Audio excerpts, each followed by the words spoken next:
4 മണിക്കൊക്കെ ഉണ്ടാക്കാൻ പറ്റിയ നല്ല ഹെൽത്തി ആയിട്ടുള്ള ഒരു പലഹാരമാണിത്. ഇതിനായിട്ട് വേണ്ടത് 4 ഏത്തപ്പഴവും 1 കപ്പ് അരിപ്പൊടിയാണ് വേണ്ടത്.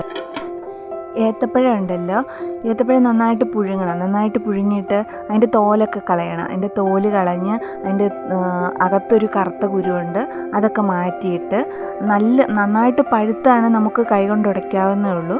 അല്ലെങ്കിൽ അതൊരു മിക്സിയിലിട്ട് നല്ല പേസ്റ്റ് പോലെ അരച്ചെടുക്കണം. ഇങ്ങനെ ഈ അരച്ചെടുത്ത ഏത്തപ്പഴത്തിൻ്റെ പേസ്റ്റില്ലേ, അതിലേക്ക് 1 നുള്ള് ഉപ്പും പിന്നെ ഒരു 1/2 സ്പൂൺ ജീരകം നന്നായിട്ട് പൊടിച്ചെടുക്കണം. ഞാനതൊരു കുറച്ച് പഞ്ചസാര ഇട്ടിട്ടാണ് പൊടിച്ചത്, അപ്പോൾ അത് നന്നായിട്ട് പൊടിഞ്ഞ് കിട്ടും. പിന്നെ 1 സ്പൂൺ നെയ്യ്, പിന്നെ നമ്മൾ അരിപ്പൊടി എടുത്ത് വെച്ചിട്ടില്ലേ, അത് ഒന്നിച്ചിട്ട് കുഴയ്ക്കല്, കുറേശ്ശെ ആയിട്ടിട്ട് നന്നായിട്ട് കുഴച്ചെടുക്കണം. ഏത്തപ്പഴമൊക്കെ ആയതുകൊണ്ട് അത് കയ്യിൽ ഒട്ടിപ്പിടിക്കും. നമ്മളൊരു വെള്ളത്തിൽ കൈ മുക്കിയിട്ട് വെള്ളം കൂട്ടി കുഴയ്ക്കുവാണെങ്കിൽ നന്നായിട്ട് കുഴച്ചിട്ട് അതൊരു ചപ്പാത്തി മാവിൻ്റെ പരുവത്തിൽ നന്നായിട്ട് കുഴച്ചെടുക്കണം.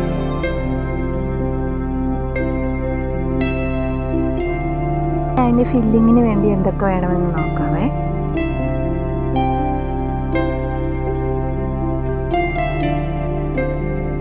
ഒരു കപ്പ് തേങ്ങ, പിന്നെ 1 കപ്പ് ശർക്കര, കുറച്ച് പഞ്ചസാരയിലോട്ട് കുറച്ച് ജീരകവും 2-3 ഏലക്കായും കൂടെ പൊടിച്ച് ചേർത്ത് നന്നായിട്ട് ഇളക്കി വെക്കണം. നന്നായിട്ട് മിക്സ് ചെയ്ത് വെക്കണം.